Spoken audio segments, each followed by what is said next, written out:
Sydney and Taylor and the Great Friend Expedition, Chapters 4 through 6, by Jacqueline Davies. This is Chapter 4. Sydney looked across the yard. A rabbit nibbled on some grass. A bat flew out of a tree. "Well," said Sydney to Taylor, "which one smells like a friend?" Taylor lifted his nose and sniffed. "Making a friend is such a big thing," he said. "I think I should start very small." He sniffed again, then headed in the direction of a tiny shrew sitting on a rock. "That's a tiny enough thing. Let's see how it goes." But Taylor was worried. What if the new friend wouldn't talk to him? What if the new friend laughed at him? What if the new friend didn't want to be friends? "Sydney," whispered Taylor, "I am going to make pleasant conversation." Taylor had read several books in which characters became friends by having a pleasant conversation. "Go get him," said Sydney. And he marches over there. Look what he's imagining, a pleasant conversation. "Excuse me," said Taylor shyly. "What? Who?" The shrew leaped in the air. "Nice day, isn't it?" said Taylor. "Who? What?" screamed the shrew. She tumbled off the edge of the rock and scurried away. "I don't think that went very well," said Taylor. "No, it didn't," said Sydney, "but it's a start." Maybe the shrew was just surprised. Chapter 5. "Sydney," said Taylor, stopping to pick some dandelions, "how did we become friends?" "We have been friends longer than I can remember," said Sydney. "We have always been friends." Taylor sighed. "That doesn't help at all." "Well, here's something we can try," said Sydney. He had read books too. "Let's give someone a sincere compliment." "Good thinking," said Taylor. "You are very smart." "Thank you, Taylor," said Sydney. Look at their chains, their flower chains. Sydney and Taylor watched the little brown bat swooping overhead. "We know her," said Taylor. "She helped me learn how to fly." "Good," said Sydney. "That will make it easier." "You are a terrific flyer," he shouted. The bat dipped and soared. "You have beautiful fur," yelled Taylor. The bat zipped and zoomed. Maybe, can you think the bat can hear them?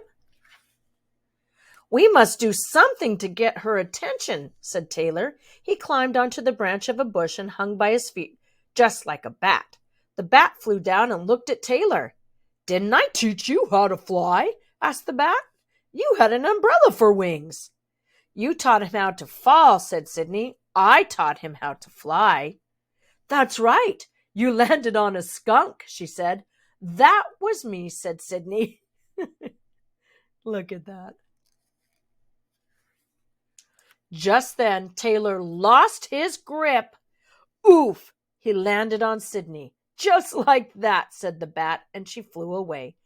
"Taylor," said Sydney, "you are very good at landing on me." "Why, thank you, Sydney," said Taylor, "for that sincere compliment." Sydney rubbed his head. "Trying to make friends is painful, and it's about to rain. I can smell it. We should go home." "I have one more idea," said Taylor. "Wait here." There he is. Wait, you have to wait. Chapter 6. When Taylor returned, he was holding the map of the whole wide world in his paws. "We are not going on another expedition," said Sydney sternly. "No, I'm going to give my map to a new friend," said Taylor. Sydney gasped. "But your map is your most prized possession." Taylor nodded. "That's what makes it the perfect gift of friendship." Look at those rain clouds. Taylor marched up to the rabbit that was quietly nibbling on some grass.